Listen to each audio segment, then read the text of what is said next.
Well, hello again, and welcome to day 3 of the free mini series, How to Talk to Your Animals and Have Them Hear You, and also how to receive messages from them and help them to heal so that they can live happy, healthy, fulfilled lives.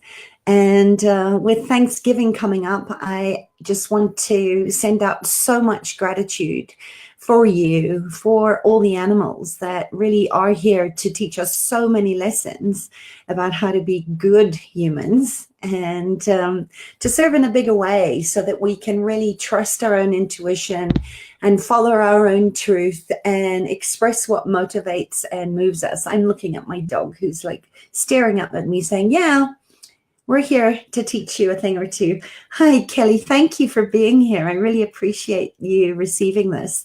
So just a short recap. On day 1, we covered a little bit of groundwork on how to create peace and calm and an open channel so that you are a good receiver, and how we are really fine-tuning or turning our dial so that we can make a heart-to-heart connection and really hear the animals through a process which I call the trust process.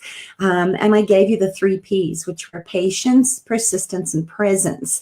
Because if we're not present, and that's another thing our animals teach us all the time, if we're living in our heads all the time, we can't hear what the animals are trying to teach us and what they need from us, and also showing us in the animal totems and the spirit world, which we talked about yesterday, that we just can't hear them. And whether you have a power animal and we all have one that walks through life with us and is really there to act as an anchor and a guide. We also have animal guides and totems that come to us in our times of need and when we're asking for a specific answer or insight to a challenging situation that we're going through. So today, what I wanted to give you, because there's so much and we only have a short period of time, is I want to teach you how you can trust the yes and the no answers and use your body as a pendulum. We're also going to look at how you can help an animal who has a collapse zone. So this is anytime there's any kind of shock or trauma that's happened to the animal system, and that could be fireworks, it could be thunder, it could be past trauma, it could be anything where the animal is triggered. And you see this in horses and animals that have been abused, that their zone collapses. So think of it as what we see in shutdown on our nervous system or learned helplessness, where their soul is just fragmented. And of course, this happens in people too. So we're going to talk about that. And then I'm going to give you a beautiful tool that you can use, which is part of the first aid, what I call fast aid, my toolkit that I think every animal lover and actually every person should know how to use, because it truly does save lives in those sort of life-threatening emergency situations. So we've got a lot to go through today. And I wanted to ask you also to do me a favor. I'm trying out these new Facebook bots so that I can really keep more personal in Facebook Messenger with you and answer your questions when you're outside of the forum or you need to get hold of me quickly. So I am not very technically savvy, and I'm still figuring my way around that. So if you wouldn't mind, go over to, if you're on my Facebook page right now, just click on that blue message me button and you will be automatically added to a series of tips and tools and body mind hacks and anything that I have on offer. So it's really just a beautiful way where I can keep delivering you and inspiring you to keep talking to your animals and keep trusting that you are enough and that you will have the confidence, if you start applying some of the tools and the tips that I give you, to be the best medicine for your animals. Thank you, Kelly. That's great. I just let me know if you start getting messages from me. And of course, with Thanksgiving coming up, I I wanted to just ask you to just, send prayers, send thanks, not just on Thanksgiving, but I think active appreciation, giving gratitude daily for the 1 degree shifts, the small things that add beauty and joy to our lives, and also to the challenging times. To give thanks for everything, and to also reach out and touch someone. Go and do something anonymously, like pay for somebody's groceries in front of you, or go and work at a shelter, or volunteer at a soup kitchen. If you're kind of feeling low, or the holidays make you feel very sad and alone, which is epidemic at the moment, there's more loneliness on the planet, and despair and depression, and a lot of people that are really going through challenging times. When we think about people that have lost their houses in the Garden Route, with the fires there, and the devastating fires in California, and just the incredible amount of loss of life, of the wildlife, and of animals too. And as a side note, if you know of somebody that has perhaps missing their animal due to the fires, just hit me a private message, and I'd be happy to see if I can give you any information to get those animals safely back home. So, and another thing. So, and then I'll dive into the tools. Don't forget to save your bones. If you eat meat and you have a turkey or chicken going for the holidays, save all your bones, and type in bones, and let's see if this Facebook bot thingy works, and I will send you my favorite quick and easy bone broth recipes so that you can cook up a delicious, yummy bowl of broth for your animals to enjoy. It's so rich in nutrients and collagen and all those good things that really calm any inflammation in not just our guts, but in our animals' guts as well. So thank you, Kelly. I appreciate that. So let me know if you get the recipe show up in your messenger, and hopefully I've done it right. All right, so let's get on with today's tools. So a lot of times, and thank you all for the beautiful comments, and for staying with me and inviting your friends and to come on in and play with us. The animals are really are so grateful that finally you're asking for support from them in spirit, and from their ancestors, to really guide you in your own life, and also to leave the world a better place for the animals, and for your ancestors that haven't been born yet. So one of the questions that comes up time and time again is, how do I trust whether what I'm receiving is coming from the animal, and not that I'm not just making it all up? And I have a whole nother YouTube channel video, surprise, surprise, on that. So I won't go into that today, but I really wanted to give you something that you can start practicing right away. So if you know how to use your body as a pendulum, type yes in the comments. And well done for trusting that. I think our bodies are our greatest consciousness facilitators. And when we're working non-verbally, when we're really trusting our intuition, it like the animals, the information comes so quickly when you first ask a question that oftentimes we miss the truth of what we're asking for. And then we get sort of entangled up in the doubt and all the other mental chatter that comes after you've received that direct message. And remember, we talked about this yesterday, and that's one of the beautiful things that animals teach us, is to be direct. If you want something, be exact in what you're asking for. And also, when you're talking to animals, you don't want to ask like a double negative question, or ask something that you think is a question that's actually a conclusion with a question mark attached to the bottom. So, all right. So I love everything that's simple. And I always say, if it's not simple, it's not the trust process. And this is just such fun to use, because think about it. You don't need to carry a pendulum. You don't need dowsing rods. Your body's always with you. You're the one that leaves your body because you go away in your head and then you're not present anymore.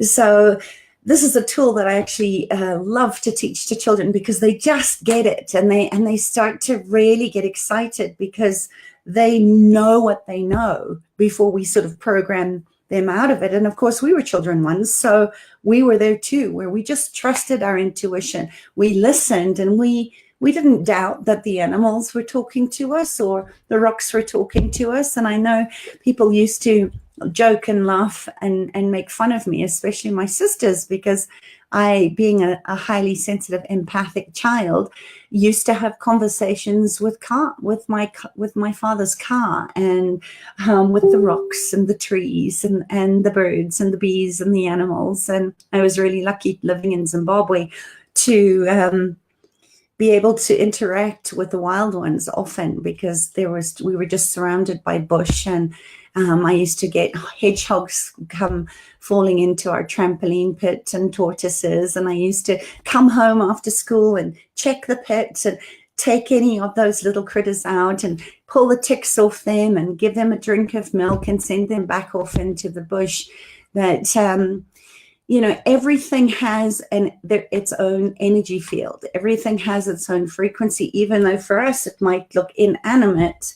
The desk that you're sitting at, if it was made from wood, holds the living memory of that tree. So we can even connect with nature in our houses if we have wood or things made of stone, and to just really actively appreciate that. So I digress.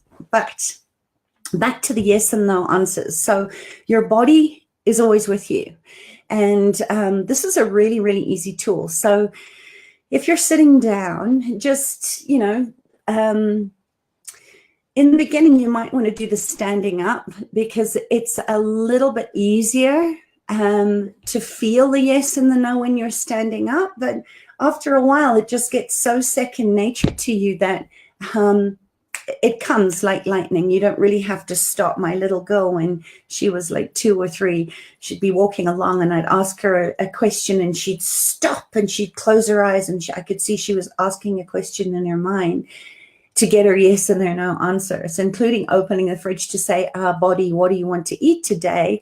And the first thing that her body was kind of drawn to is what she would eat. So it's a wonderful tool and it has so many applications. If you just think about how we distrust our yeses and our nos, how this can cut out all the guesswork and all the worry, especially when you're asking your animals, are you in pain? Or show me where it hurts, or is this medicine or this homeopath working for you? And they will give you a direct yes or a no answer. And I do this with my body, with pretty much everything. As I said, you can use it with any question that you're asking, including, hey, body, great one for teenagers. If I choose to have sex with this boy, will I get pregnant? And if your body says, hell yes, then you may want to listen to it. So I think in getting your yeses and nos, what's really important is to then take aligned action and honor that is the right path for you to follow. So I'm sitting down, but you can stand up when you start to do this. So stand up, and you're going to put your feet sort of in open a little bit, so hip distance apart, and bend your knees a little bit, because if you really want to get a yes when your body's actually saying no to the chocolate, you can manipulate this. But of course, if you're using this tool, you want to know the truth, and November's all about truth telling, and the animals want us to stay in our truth and use our voices in a good way. So you're going to stand shoulder width apart, bend your knees slightly, and just relax. So you want to just take a couple of deep belly breaths and just drop your shoulders. And if you want, you can close your eyes, because sometimes that's also gives you the perception of kinesthesia, a felt sense to be able to feel your body before it even starts to move. So you ready? So I want you to just close your eyes or keep them open if you want, and just ask your body. So say, body, give me a yes. And you'll probably find that most people's bodies lean forward, and some people's bodies, their yes is backwards. So just notice if you feel your body move forward when you ask for a yes. And if you've got that, say hell yes in the comments. Good. And thank your body for showing you yes. And now you're going to say, body, show me a no. And you should feel your body move backward, or if your yes was backwards, your no will be forward.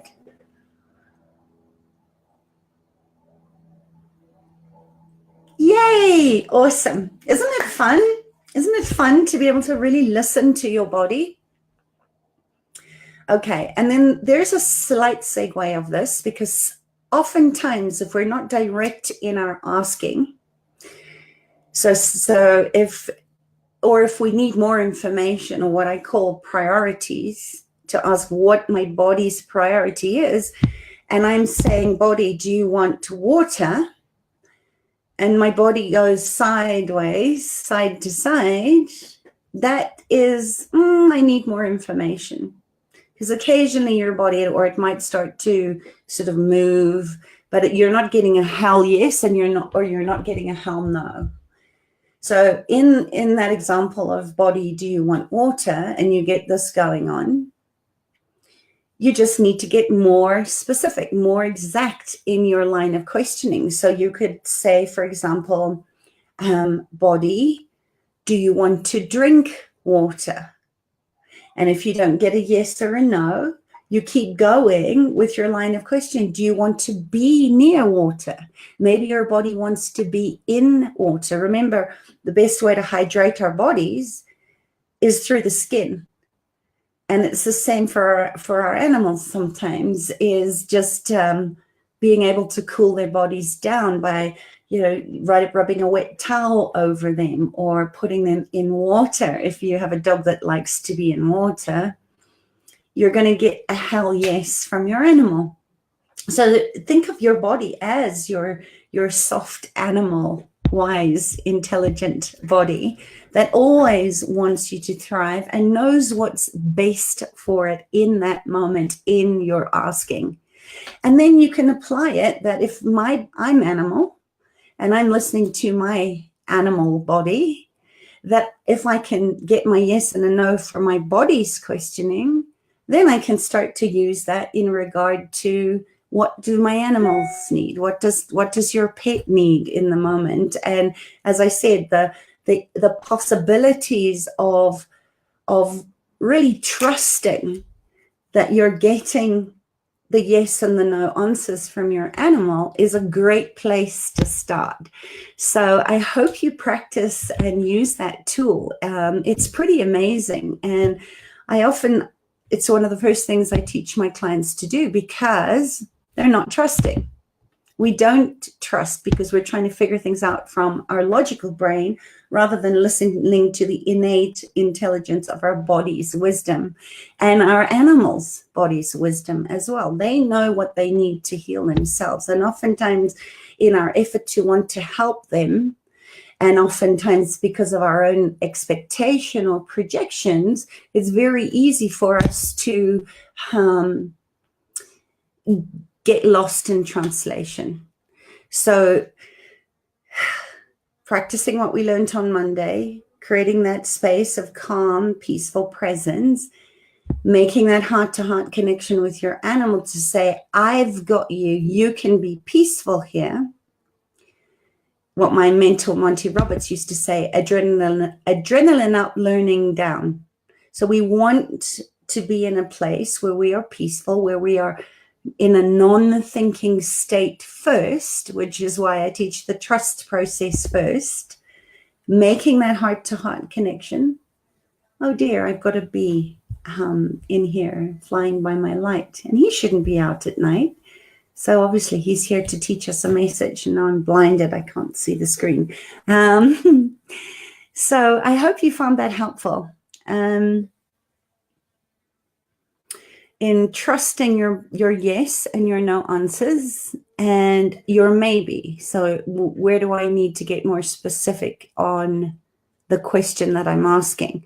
And this is such a great way to start, just starting with yes and no answers before you start to go deeper into asking more specific questions, like what is your favorite food, or what is your favorite toy, or who is your favorite person, if it's a dog or a cat, and being open to receiving the purity of the answers that you get from your animals, because they never lie.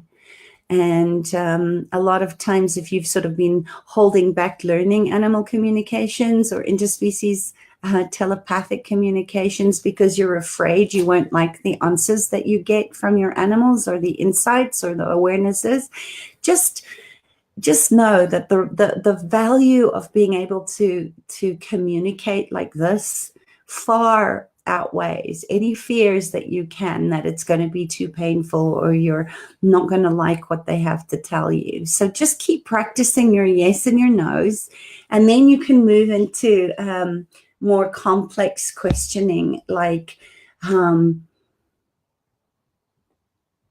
where are you feeling the pain in your body? And of course, that's when we sort of get into the deeper work of being able to gestalt, which just means to ask permission for an animal, which is also another beautiful journey that we take within my animal communication course, where you can ask an eagle or a goose or a bird that flies if you can experience what it feels like to fly by gestalting into their bodies. And then obviously we teach you how to leave their physical body and come back into your own body with thanks at the end of that. And of course, gestalt is the most wonderful way to take all the guesswork out of trying to figure out why your animal is behaving a certain way, or why they're sick. If you've had all the blood works done, like I think Oksana mentioned yesterday, that one of her cats that intermittently pees everywhere and has had some urinary issues in the past, she spent like a ton of money on all these sort of invasive exploratory tests to rule out any underlying illness, only to find that it is an emotional, mental, psycho-spiritual issue that we need to work on with him. And also sometimes we need to ask what the compromise would be, so that when they get that that it's in their best interests to comply with what you're asking, and they understand the consequences if they don't, it can make a huge difference, in a lot of cases, a life and death difference to animals that are perhaps being threatened if they don't get into the right side of the fence,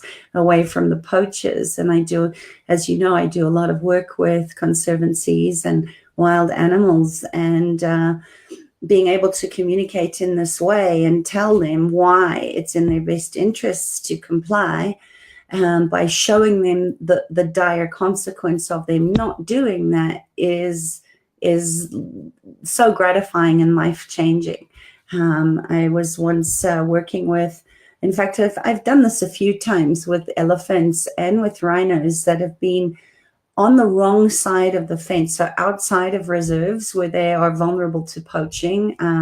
We have an epidemic of poaching happening inside the reserves, but those fences are put up to keep the animals safe from poaching. And instead of the costly and also sometimes detrimental effects of having to dart and euthanize an animal like that and then pulling them back on the right side of the fence, a lot of the conservancies that I work with know that, they can just tap into the animal and ask them to come around, or they hire me to do that for them, because oftentimes those big animals do not wake up from euthanasia, and it's a tragedy when they don't. So being able to ask them to move for their own safety and have them trot around through the hole in the fence back into safety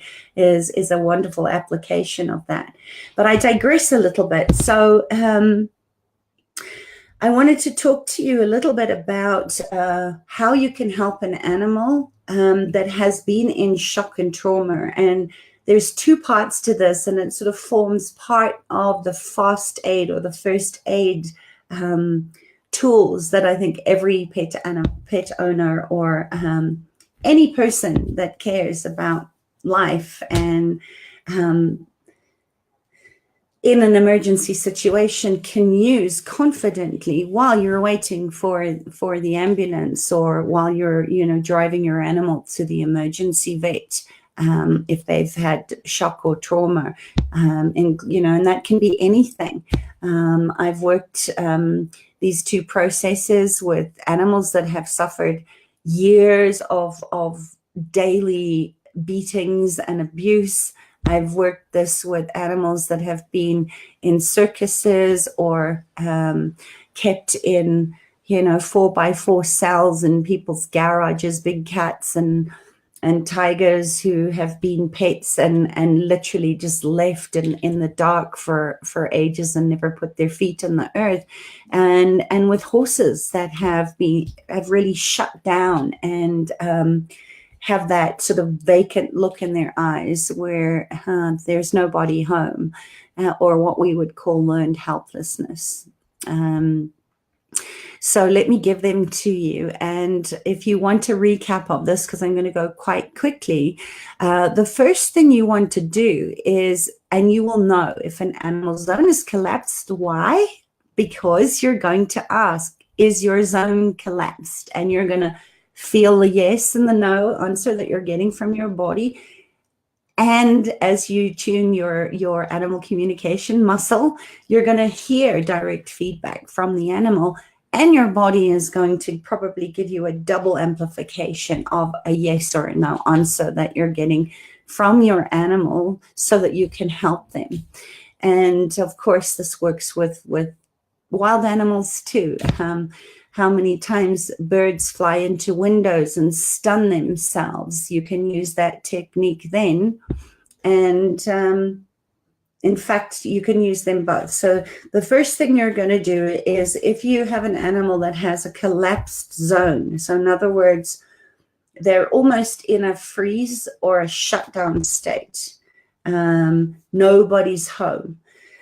What you can do, and I go through this in great depth in my paid programs, but for the sake of today, because I really, really want you to have this.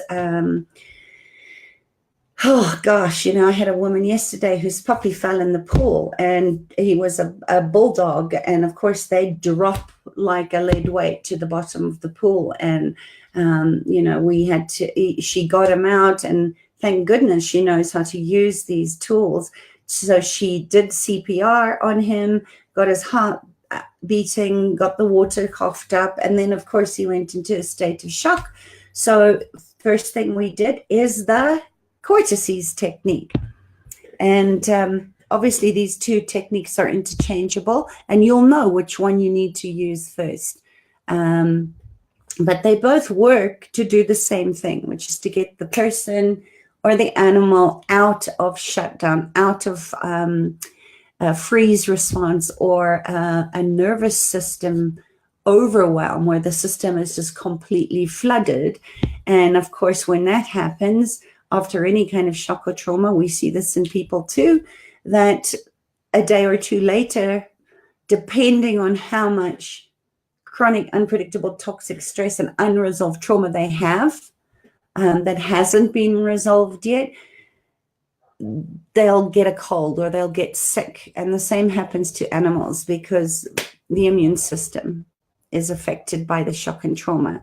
So this is a technique that I learned from the body talk system. For those of you who don't know, I'm an advanced Parama body talker.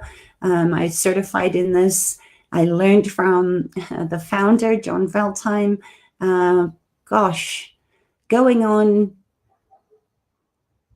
almost 15 years now. And in those days, nobody was talking about energy work like they are today, or animal communications or epigenetics. And I had the great honor of learning this technique from John Veltheim as one of the first things that you learn in body talk. So what you're going to do is you're going to start, I'll use my own head. So you're going to settle the animal down. If they're hurt, you're going to wrap them up in a towel. You're going to obviously stop the bleeding if they're bleeding. But if it's shock and trauma, say, I've used this so many times with kids as well that have run into electric fences, because we have electric fences everywhere in South Africa. And if you've ever been hit by that amount of electricity, it's a horrible feeling. And I've done this on kids, and I've done this on animals who've been shocked. And okay, Elaine, I'm so sorry to hear that. Epileptic seizures. Okay. Yeah. Yeah, the brain is floating in a lot of fluid. So oftentimes seizures, and I've seen this in children too that have epilepsy, that they sort of heighten around the time of the full moon, because remember, the moon is very watery and it brings up a lot of unresolved trauma and trapped emotions in the body. And I have a great technique to use specifically to work on the brain circuitry. And I'm not bragging, but the statistics on that technique with the clients that I've seen, animals and people, is including shaking white syndrome in little dogs. It works great, Elaine. So please PM me after this, and I'd be happy to show you how to use that to work on the brain circuitry. But cortices, of course, what it does is it balances the left-right body-mind split as well. So it puts the interface back together. And I'm sorry, I'm getting distracted by the comments. I will go through and read all the comments and the questions afterwards if I don't get them here today. So please just bear with me. So back to cortices. What it does is it balances the left-right body-mind split, and it balances both hemispheres of the brain. So shock and trauma, anytime you are in an emergency situation, you want to be in a position, if you're working on an animal that's shaking or is very small, you might need somebody to wrap it in a towel, some way to secure it. And of course, you're not going to do this on the animal if it doesn't feel right, but you can do it on another person who can act as the surrogate for the animal.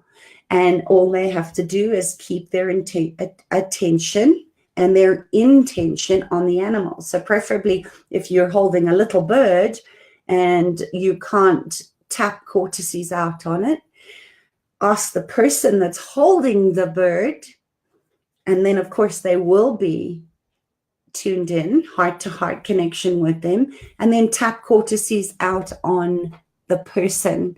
And of course, the energy field, energy goes where energy flows. So if you're directing the energy, it'll go there.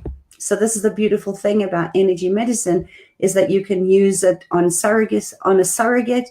And of course, if this happens to people, which is my distance energy work, it works just the same as if the person was sitting in the room being worked on, because that's the beautiful quantum field that we're all connected to. And in the beginning, or if you're new to this, or you prefer to rather visualize that you're tapping it out, you could get a toy or a doll or something, and use the doll or the stuffed toy as the surrogate for the animal that you're wanting to tap cortices out for. And I'll post a link to how to do the cortices technique on the thread below so that you can go and watch it again. And of course, I share all of my fast aid techniques inside of my animal communication course, along with my Pause for All book, which I'll be giving away on Friday, along with $5,000 worth of other programs and offerings that I have. So be sure, if you haven't, to enter the competition, or I will post the link to the opt-in page if some of you joined here without opting in through the sign-up page, so that you can enter the competition and have a chance to win some beautiful Thanksgiving gifts, which is my way of giving back to you for caring about animals. So that's the cortices technique. And as I said, I'll post the link. It's very, very easy to do. And I give you a full explanation on how to do that in the video. And then finally, because I'm watching the time run away again, the second part of that, or it may be that you want to do cortices first, and when the animal kind of calms down or the person calms down, to then reestablish their own personal energy field, or what we call the zone, right? We all have an energy field, or in Chinese medicine, we call this Wei Qi. And if you've ever kind of sort of closed your eyes slightly and looked at a leaf, and you see that shimmer on top of the leaf, or you look at someone that, like a Buddhist monk that is all love and light more than we are, you see they have a very wide zone, or Wei Qi, or aura is another way that it's referred to. It's governed by the gallbladder. And of course, so we want to have a healthy gallbladder, because really what your Wei Qi, or your zone, your personal energy field, does is it is the first line of communication between your body and the environment before you've actually even touched something. Your, what I call your spidey senses, or your Wei Qi, is the body's personal boundary or personal energy field, and we need to maintain it. And oftentimes, if we've had cuts or operations, or if you have had an accident or broken a bone, which we, the deep one is the adhesion, the superficial sort of fascia scarring is what we call a scar rather than an adhesion. And obviously it cuts the Wei Qi, or it breaks the personal energy field. And as we were talking about entities, I think that was on day 2 yesterday, it makes you more vulnerable or susceptible to being affected by detrimental energy fields. So this is why people that have been sexually abused or raped often attract and are raped more than once, because there is a tear in the Wei Qi.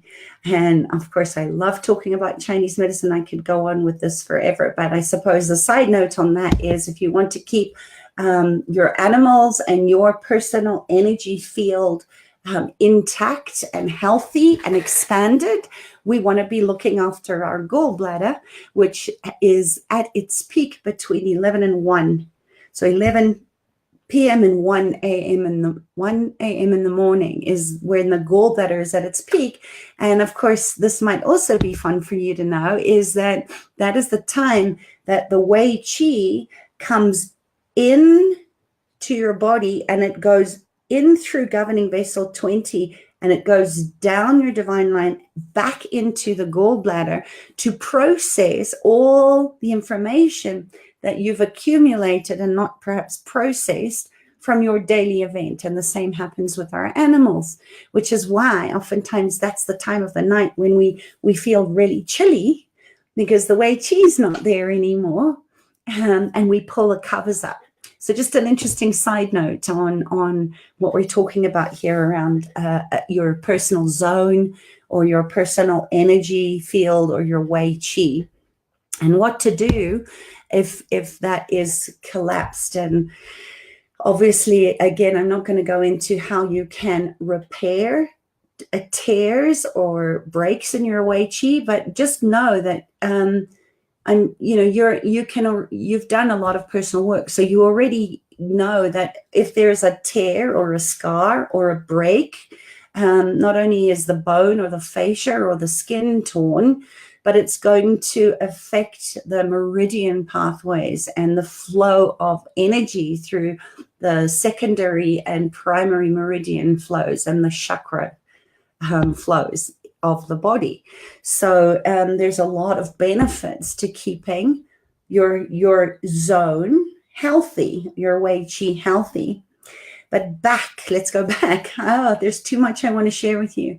Back to the specific technique on how to heal a collapsed zone. So this is a horse that's shut down. This is any kind of shock and trauma system. This is what you can look at in soul fragmentation, or if a person or an animal has had entity attachments on their body and you've learned how to remove the entities, because we spoke about that yesterday.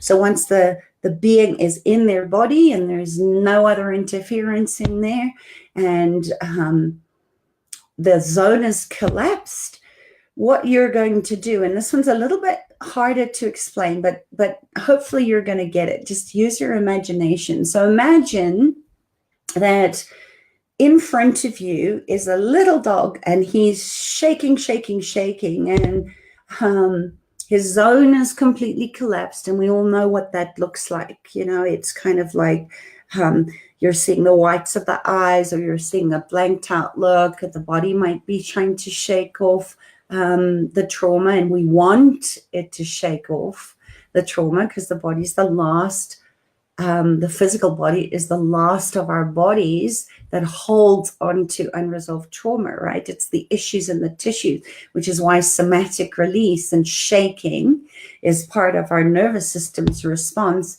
to complete the neuromodulation, to come down off of that hyper aroused state. And obviously you can see this is a huge topic which I could talk about forever, and we've already been going for 45 minutes. So just imagine, and I'm going to try and keep this short, that this little dog is in front of you, and you've done all the other work that you've learned already. You've asked permissions, and you've created a place of peace and calm.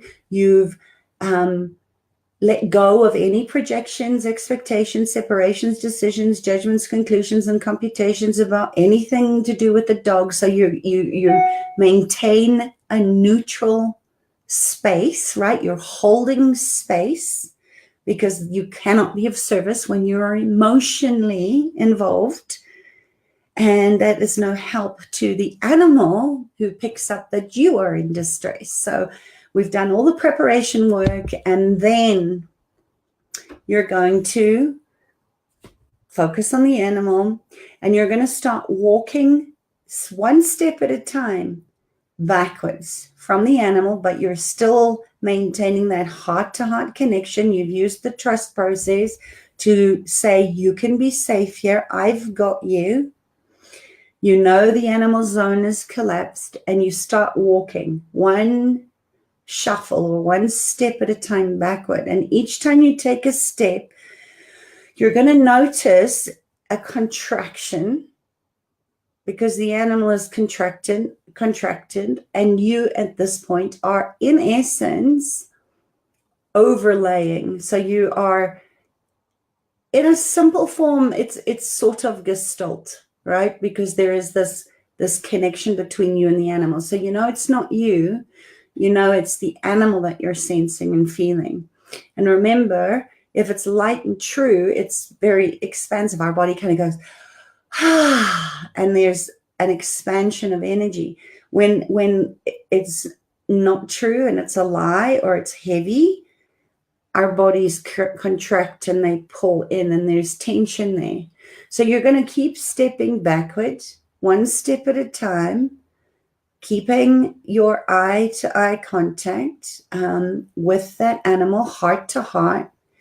And at a point, if an animal has got a very wide zone, a very big zone, and you see this oftentimes in the little dogs, those little feisty, very kapha dogs that are very excited, and also the vata ones that tend to have a very wide zone, you just know that their zone has collapsed. And as you keep walking backward, eventually it almost feels like you fall off a cliff, or you're going to feel like a big energetic sigh, or your energy field just expands, and you might see their breathing starts to change, or they start to yawn or lick or chew or release with a big sigh.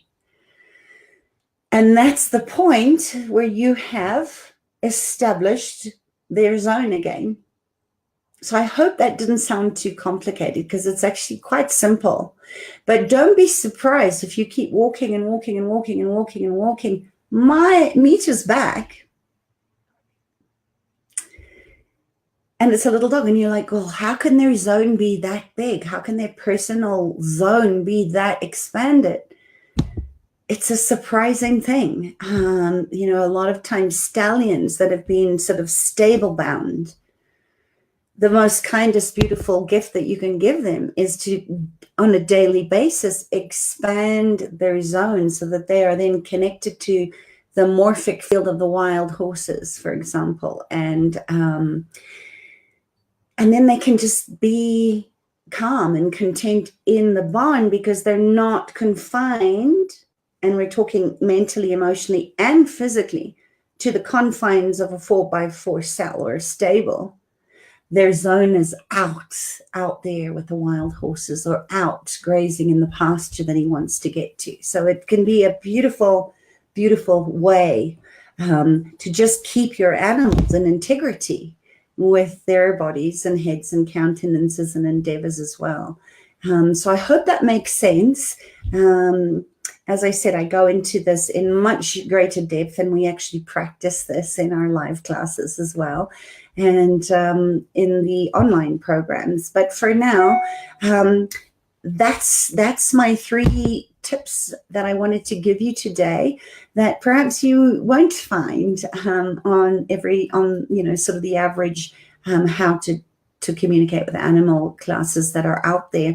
I wanted to just sort of move outside of the box and give you some of the less known ways that you can really increase your results and increase your confidence in talking to the animals and helping them to heal.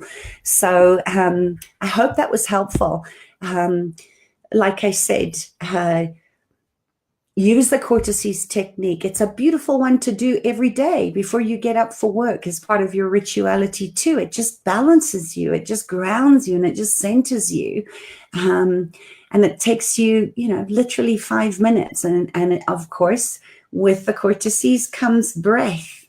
Focus on the breath, the deep belly breath, where you start getting all the craniosacral bones moving, and the pelvic diaphragm and the cranial diaphragm. Everything starts to move into sync. And of course, because you're tapping the cortices, the left and the right side of the brain, there's this beautiful knockdown effect of the pineal gland and the pituitary gland, all the way through your thyroid, your thymus, your adrenals.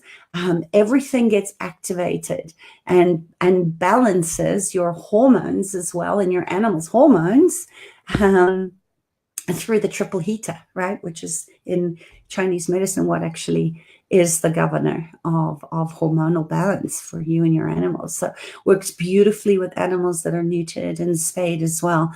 And just a great way, not just to connect. Your dogs will love it because it just feels like you're giving them a nice pat on the head.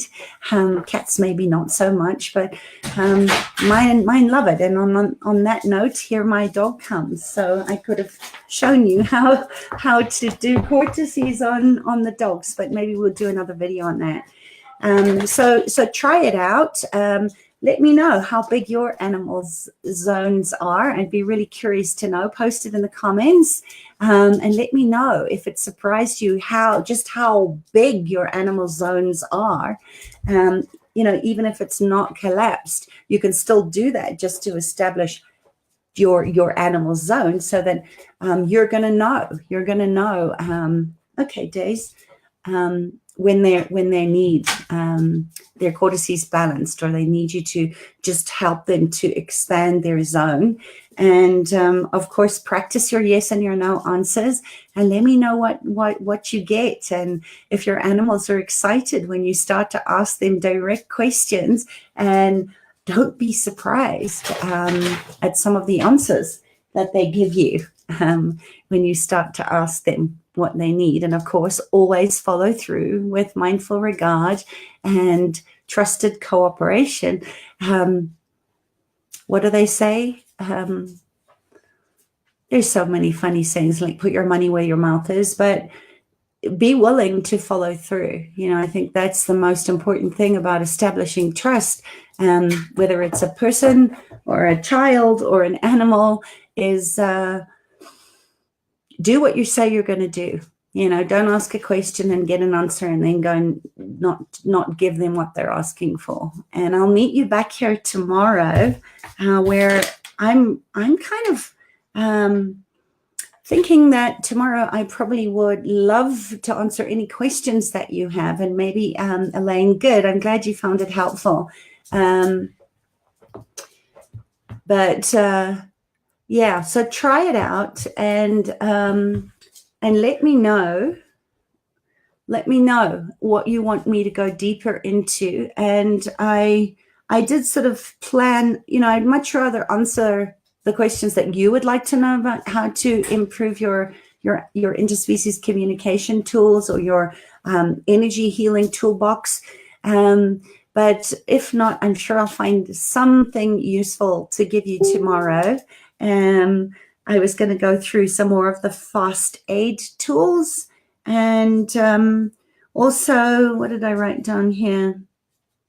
Yeah, and that's what I wanted to talk about. And I actually will talk about that tomorrow, because a couple of you asked, and I know Violet asked, and a couple of you have asked, so I'm going to talk to that tomorrow, is how you can communicate to insects and animals that we deem as being a nuisance or pests. So that's ants in your sugar bowl, or wasps or hornets that start to build a nest behind your electronics. Or I had a wasp at one stage that was bringing beautiful little round mud balls and started building his nest in my printer, which was not great for my printer, but I enjoyed his company, and he really came in with the medicine of that I needed to start looking at being the architect of my life and building things in a different way, because what I was doing at the time wasn't working. So it was wonderful when I got that, and I also told him that that wasn't going to work for me, that he flew off and made his nest somewhere else. So I want to talk about how you can communicate with some of the animals and the insects that we maybe don't want. In fact, it applies to what we call weeds, which are actually the most incredible plant medicine too, but it works with everything. So I'm going to teach you how to communicate with the perceived pests. And I still feel like that would be a great conversation. And I'd love to share what the animals and the insects have taught me about that mutual cooperation in asking them to move their nests. And anything else that you'd like to talk to, I'll speak to you tomorrow.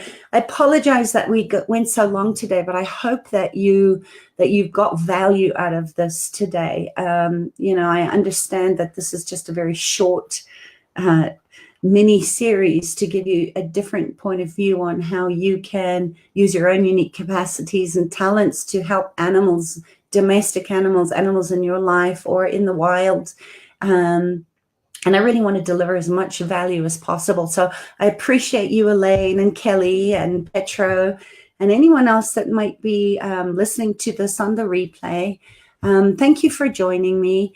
And again, I appreciate you. I see you. I honor you. And I look forward to joining you back here same time tomorrow for another jam-packed mini training on how to talk to the animals and help them to heal their own bodies. So trust that you're enough for your animals and trust that you are your own best medicine. Your body is your greatest consciousness facilitator. So practice those yeses and nos and go have fun. Go have fun. And I'll meet you here tomorrow. Lots of love. Bye. Mwah. I love you. Bye.